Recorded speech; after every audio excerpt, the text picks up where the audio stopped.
ప్రభు అని పిలిచినంత మాత్రాన కాదు, వాక్యము జ్ఞానము ధర్మం చెప్పినట్లు నువ్వు నడిస్తేనే అని ఉంది. ఓకే, ఇప్పుడు మోస్ట్లీ క్రైస్తవులందరూ కూడా మీరు చెప్తున్నటువంటి పద్ధతిలో ఉంటారు. అంటే అట్లా ఆ లెక్కమ్మడి వేసుకుంటే అలా ఒక 10% కూడా నిజమైన క్రైస్తవులు ఉండనే ఉండరు. బైబిల్లో ఇంకో మాట ఉందండి, బుద్ధి లేని సంఘం, బుద్ధి కలిగిన సంఘం అని రెండింటిని విడదీస్తున్నారు. అంటే ఇప్పుడు క్రైస్తవులలో బుద్ధి లేని వాళ్ళు కూడా ఉన్నారు. క్రైస్తవులలో బుద్ధి లేని వారు కాదు. నేను ఏం చెప్తున్నానంటే క్రైస్తవులలోనే జ్ఞానము, న్యాయము, సత్యము ఎరుగక ఆచార సాంప్రదాయాల్లోనే పడిపోయి బుద్ధిహీనంగా మారిపోతున్నారు, మారిపోయే అవకాశం ఉందని చెప్తున్నారు. క్రైస్తవులను నిందించట్లా నేను. క్రైస్తవులలో ఇప్పుడు మీరు అంటున్నట్టుగా మొత్తం భూమి మీద అందరిలో ఉన్నారు, బుద్ధిహీనులు ఉంటారు, బుద్ధి గలవారు ఉంటారు. మీరు ఒప్పుకోరా? భూమి మీద మనుషులందరిలో కొందరికి బుద్ధి, కొందరికి బుద్ధి ఉండదు. బుద్ధి లేని వాళ్ళ వల్ల చెడు జరుగుతుంది, బుద్ధి ఉన్న వాళ్ళ వల్ల మంచి జరుగుతుంది. క్రైస్తవులందరూ మంచోళ్ళేనా అని నేను ఎప్పుడు అనట్లేదు, బైబిల్ ఒప్పుకోవట్లేదు. క్రైస్తవులందరూ మంచి వాళ్ళు అవ్వాలని బైబిల్ ఖచ్చితంగా చెప్తుంది. క్రైస్తవులు అయితే మంచోళ్ళు కాదు, అందరూ మంచోళ్ళు కాదు క్రైస్తవ్యంలో ఉన్న వాళ్ళు. అట్లా అనట్లేదు నేను. క్రైస్తవులందరూ మంచిగా ఉండాలని బైబిల్ చెప్తుంది. మంచిగా లేని వాళ్ళ సంగతి ఏంది? పొలంలో కలుపు ఉంటుంది సార్, పొలం అంతా కలుపు కాదు. ఓకే, కొంత కలుపు కూడా ఉన్నది క్రైస్తవ్యంలో. క్రైస్తవ్యంలోనే కదా, అందరిలో ఉంది కలుపు. నేను అందరి గురించి అడతలేను, క్రైస్తవ్యం గురించి అడుగుతాను. ఒకదాన్ని సపరేట్ చేయొద్దు, దాన్ని నిందించడం అవుతుంది. మొత్తం అందరిలో కలుపు ఉంటుందంటే అందరికి వర్తిస్తుంది. కలుపు ఉన్నది అని అంటారు. కలుపు అందరిలో ఉంది, క్రైస్తవ్యంలో కాదు అందరిలో ఉంది. మేము అందుకే రోషంగా పనిచేస్తున్నాం. అసలు ఏర్పరచబడ్డవారు మోసపరచబడితే మోసపరచబడ్డ వారిని కూడా ఏర్పాట్లోకి తేవడానికి కష్టపడుతున్నాం. అందుకే నేను చెప్తున్నాను క్రాంతి గారు, దేవునికి మతం అని ఆచార సాంప్రదాయాలు పెడితే అసలు దేశం ఎప్పుడు బాగుపడదు. రైట్. పొద్దున ఒక మిత్రుడు మా ఆఫీస్ నెంబర్కి పొద్దున ఒక మిత్రుడు కాల్ చేశాడు. కాల్ చేసి వెంటనే ఈ క్రైస్తవ్యానికి సంబంధించినటువంటి పాస్టర్లను ఇంటర్వ్యూలు చేస్తున్న కొద్దీ రోజుకు లేదన్నా ఒక 30-40 పైగా వస్తున్నాయి. 30-40 కూడా కాదు, 300-400 ఫోన్లు వస్తున్నాయి ఒక రోజుకు. So right. అయితే దాంట్లో ఒక ఫోన్ పిక్ చేస్తే తను మాట్లాడిన అంశం ఏంటి అని అంటే, ఒక పాస్టర్ ఇంటర్వ్యూ చూసినా, మా ఆఫీస్ అబ్బాయి మాట్లాడాడు, ఇంటర్వ్యూ చూసినా ఆ పాస్టరు ఈ హిందూ నుంచి క్రిస్టియన్లకు మారిండట కదా, అంటే దేవుని నమ్మిండు కదా, దేవుడు ఉన్నాడు అని నమ్ముతున్నాడు కదా, అట్లాంటప్పుడు ఏం చేయమన్నా వాళ్ళని ఫస్ట్ చంపేసిన తర్వాత మళ్ళీ డైరెక్ట్ క్రైస్తవ్యంలో పుట్టమాను, ఈ హిందువులో పుట్టి కన్వర్ట్ అయ్యి అందరినీ ఇన్ఫ్లుయెన్స్ చేస్తూ, అందరిని ఇబ్బంది పెడుతూ, అందరినీ కూడా ఇట్లా చెరబడతా ఉన్నారు అని చెప్పేసి తను చెప్పుకొచ్చిండు. సో ఆ ప్రశ్న నేను అడుగుతుంది బ్రదర్ అని చెప్పేసి నేను అన్నా. మీరు దీనికి సమాధానం ఏం చెప్తారు? చాలా సింపుల్, అవగాహన లేక బ్రదర్ అడిగి ఉంటారు. కానీ మళ్ళీ చెప్తున్నాను, క్రైస్తవులారా, హైందవులారా, ముస్లిం సహోదరులారా అందరికీ చెప్తున్నాను, అందరూ వినండి. అసలు మనిషి ఒక దేశంలో పుడతాడు, ఈ దేశంలో పుడతాడు, ఒక మతంలో పుట్టాడు. నేను మళ్ళీ అదే చెప్తున్నాను. అసలు మతం అనే ప్రస్తావనే పక్కన పెట్టండి. దేవునికి మతం ఏమిటండి? దేవునికి మతం లేదు. దేవునికి మతం ఏమిటి? నేను ఒకటే చెప్తున్నాను క్రాంతి గారు, యేసు ప్రభువుకు మతం లేదంటారు మీరు, అంతే కదా? లేదండి, యేసు ప్రభుకి మతం లేదు. అసలు దేవుడు అనేవానికి మతం ఉండదు, మతం ఉన్నవాడు దేవుడు కాదు. That's it. అంటే మత పిచ్చిలో కొంతమంది ఉన్నారు కదా, అదే వివేకం లేకపోవడం. వివేకం లేకపోవడం దట్స్ ఇట్. అంటే క్రైస్తవ్యంలో కూడా ఉన్నారు అట్లా, అన్ని చోట్ల ఉన్నారు. నేను అది చెప్తున్నాను. మతోన్మాదం అనే ప్రస్తావనకు వస్తే ఫస్ట్ క్రైస్తవుని రెచ్చగొట్టేది ఎవరో వాళ్ళది మొదటి మతోన్మాదం. వాళ్ళు రెచ్చిపోయి స్పందించడం మతోన్మాదం కాదు, రెచ్చగొట్టడం మతోన్మాదం. అదే ఇప్పుడు రెచ్చగొట్టడం అని అంటే సరే మీరు అంటున్నటువంటి అంశాలు గడిచిన 5-10 సంవత్సరాల క్రితం అసలు మన ఆంధ్ర రాష్ట్రంలో ఇలాంటి వివాదమే లేదండి. గడిచిన 5-10 సంవత్సరాల క్రితం ఈ వివాదమే లేదు. 5 సంవత్సరాల క్రితం దీనికి పునాదులు ఎవరు వేసారంటే ఇంటింటికి తిరిగి కూడా మత ప్రచారం చేసే క్రమంలో మీరు, మనం పుట్టక ముందు నుంచి ఇంటింటికి తిరిగి సువార్త చేస్తున్నారండి. ఎందుకంటే ఒక రక్షకుడు ఉన్నాడు, మన భూమి మీదకి ఆయన వచ్చాడు, మనందరి కొరకు మరణించాడని ప్రకటించడం మన హక్కు. వేదం కూడా అదే ప్రకటించమని చెప్తుంది. వేదం కూడా ఆయన ప్రకటించమని చెప్పింది. ఈ భూమి మీదకి వచ్చిన వాడిని వేదం ప్రకటించమంటుంది. నేను అదే చెప్తున్నాను. కనీస గౌరవ మర్యాదలు లేని ఎదుటివాడిని కనీసం సంస్కారయుక్తంగా పలకరించాలనే స్వభావం లేని వాళ్ళతో చర్చ చేయకూడదు. అందుకే నేను ఎప్పుడు నా చర్చలో పెద్దవాళ్ళు కూర్చుందాం, స్వామీజీలు, పెద్దలు, సంస్కారయుతంగా ఉన్న స్వామీజీలు, పద్ధతి కలిగిన వాళ్ళు ఉన్నారు. ఎదుటివాడు ఏ మతంలో ఉండని మనిషిగా గౌరవించి ప్రేమించి అతని అభిప్రాయం ఏమిటి, అసలు అతను ఏం నమ్ముతున్నాడు తెలుసుకునే వాళ్ళు ఉన్నారు. అలాంటి పరిశోధకులతోనే కూర్చోవాలి. రైట్. మీరు మనిషిని గౌరవిస్తారా, మతాన్ని గౌరవిస్తారా? కిరణ్ పాల్ గారు మనిషినే గౌరవిస్తారు. మతమా మనిషా అని ఒక సిచ్యువేషన్ వచ్చినప్పుడు మీరు దేనికి సపోర్ట్? మనిషే. ఎందుకంటే నా గ్రంథం మనిషినే ప్రేమించమంటుంది. రైట్. నిన్ను వల్ల నీ పొరుగు వారిని ప్రేమించమంటుంది. ఓకే. అంటే క్రైస్తవ్యమా లేకపోతే మనిషా అని అంటే మీరు దేన్ని? మళ్ళీ అదే చెప్తున్నాను నేను, క్రైస్తవ్యమా మనిషి అనే ప్రస్తావన ఈ పోలికే రాంగ్ అయిపోయింది. దేవుడా మనిషి అని అడగండి, మతం జోలికి రాకండి. క్రైస్తవ్యమా మనిషా అని అడుగుతా నేను. దేవుడా మనిషి అని అడగండి. లేకపోతే క్రైస్తవా, క్రీస్తా మనిషి, ఒక క్రిస్టియనా, ఒక హిందూ అని అడిగితే మీరు ఎవరికి సపోర్ట్ చేస్తారు? అది కూడా ఒక నిష్టలో నేను అడుగుతా, వినండి. ఒక నిష్టలో ఉన్నటువంటి దేవుని నిత్యం ప్రార్థించేటటువంటి ఒక హిందూ సోదరుని గౌరవిస్తారా, లేకపోతే హిందూ సోదరుని దగ్గరికి అవుతారా, లేకపోతే క్రైస్తవ ముసుగులో ఉండి కొంచెం ఫ్రాడ్స్ చేస్తున్నటువంటి వ్యక్తికి మీరు దగ్గర అవుతారా? మీకు సిచ్యువేషన్ వచ్చి మిమ్మల్ని మీరు సేవ్ చేయాల్సిన సిచ్యువేషన్? క్రాంతి గారు అసలు క్వశ్చనే రాంగ్. అంటే ఈ క్వశ్చన్కు మీరు ఆన్సర్ చెప్పలేకపోతారు కాబట్టి క్వశ్చనే రాంగ్ అంటారు. వివరణ ఇస్తాను. మీరు ఎస్ఆర్ను అడిగినప్పుడు రాంగ్ అయిపోతుంది. సరే వివరణ చెప్పండి. వివరణ ఇస్తాను. ఎవరిని చేరదీస్తారో, ఎవరికి దగ్గర అవుతారు మీరు? బైబిల్ ఒక మాట ఉంది, తప్పిపోయిన ఒక గొర్రె కోసం 99 గొర్రెల్ని పక్కన పెట్టారని. ఒకవేళ ఆయనకు రక్షణ అవసరమైతే నేను ఆయనకే దగ్గర అవుతాను, హైందవుడికే దగ్గర అవుతాను. రక్షణ అవసరం కాబట్టి అది కూడా బైబిల్ ప్రకారం. ఓకే, నా గ్రంథం అంత న్యాయం బోధించింది.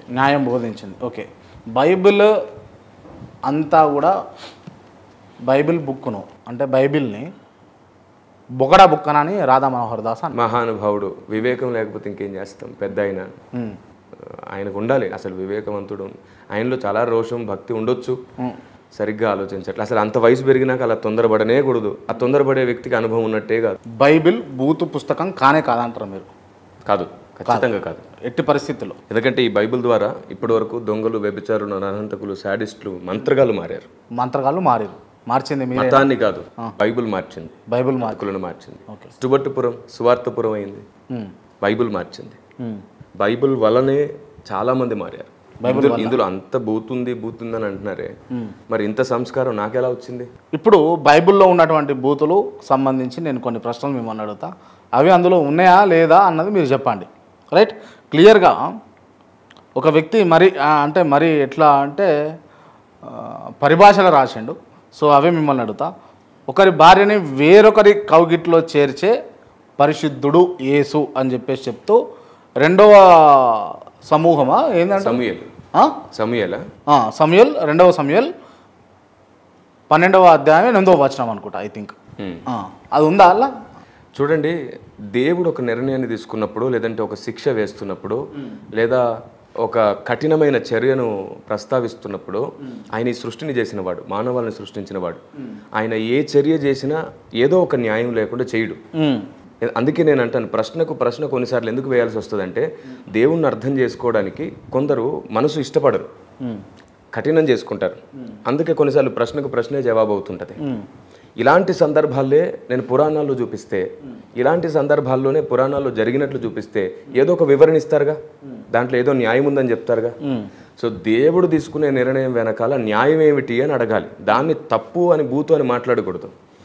ఈ ఏమిటది లోతు కుమార్తెలు వాళ్ళు చేసింది తప్పు, చిచ్చి చూడండి బైబిల్లో ఒక తండ్రి కూతుర్లతో ఉన్నాడని చూపిస్తున్నారే, ఇదే మాట నేను ప్రస్తావిస్తూ బ్రహ్మ తన సొంత కూతురైన సరస్వతితో చేసింది ఏమిటి అని అడిగితే ఏదో న్యాయం చెప్తారు, ఏదో కారణం చెప్తారు. పాల్ గారు మీరు చేసినటువంటి వీడియోని నేను చూసిన, మీరు ఇట్లా పోల్చుతూ, అంటే మీరు ఇది మతమే కాదు, ఇది ఒక హిందూ ధర్మం అనేది మతమే కాదు, అది దేవుళ్ళే కాదు అని మీరు నమ్మినప్పుడు వాటితో పోల్చడం ఎంతవరకు కరెక్ట్? ఎందుకంటే దేవుళ్ళని నమ్ముతున్నారు కాబట్టి, వాళ్ళు చేసింది కరెక్ట్ అని నమ్ముతున్నారు కాబట్టి, దాన్ని అర్థం చేసుకున్న వాళ్ళు దీన్ని ఎందుకు అర్థం చేసుకో? రైట్, దీన్ని అర్థం చేసుకోలేదా ఈ విషయం పక్కన పెడితే, మీరు ఆ విషయం ద్వారా అంటే ఒక వదినతో ఒక మర్ది చేసినటువంటి అంశం కావచ్చు, లేకపోతే కూతులతో తండ్రి చేసినటువంటి అంశం కావచ్చు, పిన్నితో ఒక కుమారుడు చేసినటువంటి అంశం కావచ్చు, ఇవన్నీ ఏంటి అని అడిగితే మీరు ఏం చెప్తారు? మీరు చూడండి, భూమి మీద దేవుడు మనుషులందరికీ ఏది న్యాయం, ఏది చెడు, ఏది మంచి, ఏది ధర్మం ఒక విచక్షణ కలిగించే ప్రయత్నం చేస్తున్నాడు. అందులో జరిగే వాటన్నిటిని కొన్ని చూస్తున్నాడు, కొన్ని ఆయనే ఇన్వాల్వ్ అయ్యి జాగ్రత్త చేస్తున్నాడు జరగకుండా, కొన్ని ఈ భూమి మీద అపవాది కొన్నిటిని చేస్తున్నాడు, అంటే ఆయనకు వ్యతిరేకమైన శక్తి. ఇప్పుడు బైబిల్లో ఉన్నటువంటి అంశాలే కదా ఇవన్నీ కూడా. అంటే బైబిల్ గ్రంథంలో చరిత్ర ఉందండి, జరిగిన ప్రతి దుర్మార్గం గురించి బైబిలే కాదు ప్రతి మత గ్రంథం ఖండించి మాట్లాడుతుంది. బైబిల్ ఏం సపోర్ట్ చేయాలా దానికి? ఇలాంటి చర్య జరిగింది చూడండి, ఇంత నీచంగా జరిగిందని మనల్ని హెచ్చరిస్తుంది.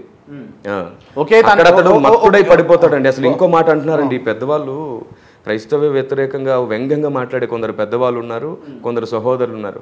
వాళ్ళు ఎందుకు అంత తొందరపడి తుత్తరగా వెళ్తారో తెలియట్లేదు. లోతు చేశాడు అనే బైబిల్లో లేనేలేదు ఆ ప్రస్తావన. లోతు చేయడం కాదు, లోతుకు ద్రాక్షారసం తాగిస్తే అతడు మత్తుడై పడి ఉండగా తన 2 పిల్లలైన వాళ్ళు, అరే మనతో ఇంకా పిల్లలు కనడానికి ఎవరూ లేరని వాళ్ళు చేసిన పనది. లోతు చేయలా, లోతుకు తెలియలేదని బైబిల్ చెప్పింది. అంటే తనకు తెలిసి వచ్చే సమయానికి అంతా జరిగిపోయింది. లోతు బుద్ధిమంతుడు అని మీరు చెప్తున్నారు అంతేనా? ఖచ్చితంగా లోతు బుద్ధిమంతుడు, ఖచ్చితంగా. Okay right. నేను ఇదే క్వశ్చన్ తిరిగి అడిగితే వాళ్ళని, వాళ్ళు కూడా చెప్పాల్సిన దానికి ఖచ్చితంగా ఇదే చెప్తారు.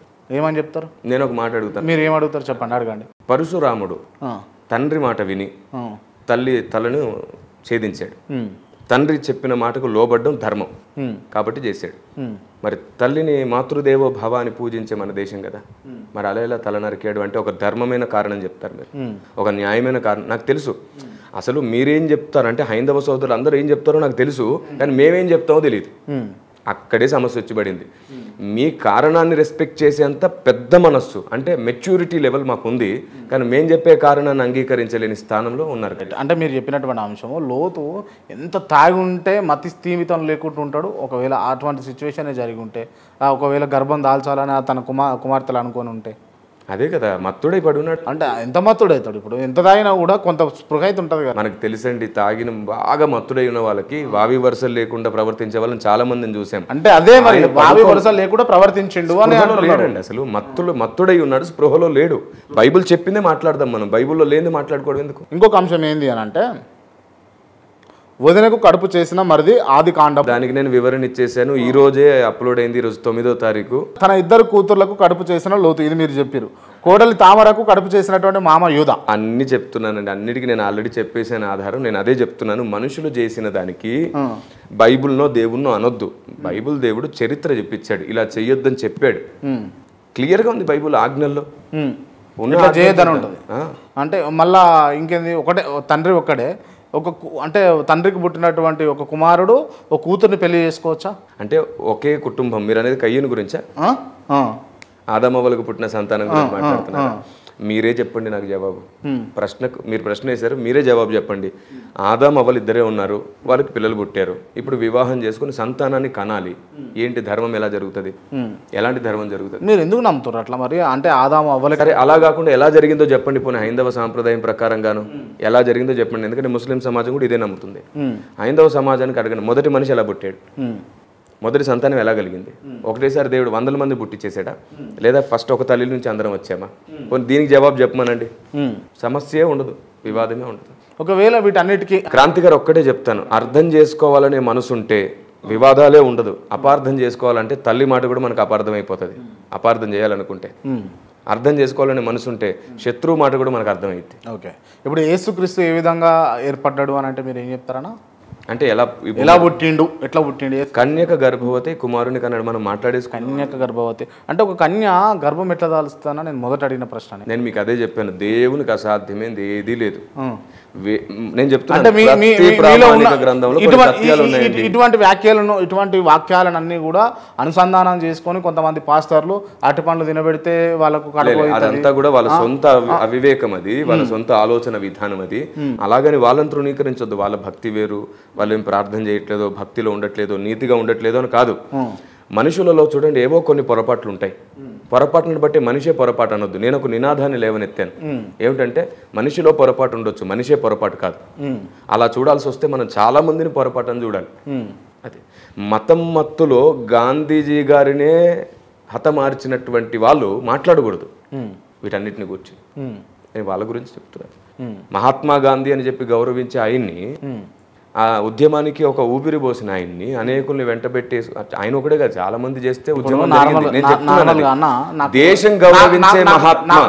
దీనికి చెప్పండి, నాకు కాల్స్ వచ్చేటి ఏమని వస్తున్నాయనంటే, అన్న మీరు క్రైస్తవులతో జాగ్రత్త, క్రైస్తవులతో ఇంటర్వ్యూ చేస్తున్నప్పుడు క్రైస్తవ పాస్టర్లు మిమ్మల్ని మీరు ఒక ప్రశ్న అడుగుతారు, ఆ ప్రశ్నకు దాటి వేస్తూ వాళ్ళు డైవర్షన్ ఇంటర్వ్యూలో అని చెప్పేసి వాళ్ళు చెప్తా ఉంటారు. నాకు మీరు దాన్ని రుజువు అని చెప్పేసి చూపిస్తున్నట్టు అనిపిస్తుంది నాకు. నేను ఏ ప్రశ్నను దాటేయట్లేదు. ఇప్పటిదాకా అందరూ మొక్క మీద మాట్లాడడం, యూదుల్లాగా ప్రవర్తించేయడం, ఇదే అన్నట్టు కొండబద్దులు కొట్టినట్టు మాట్లాడడం వల్ల అర్థం కాల. రైట్, ఇప్పుడు అందరి పక్షాలు నిలుచుండి అర్థమయ్యేటట్టు నేను ఏమంటున్నా, యేసుక్రీస్తు అంటే ఒక తండ్రి లేకుండా ఎట్లా పుడతాడు అని అంటే ఏం చెప్తారు మీరు?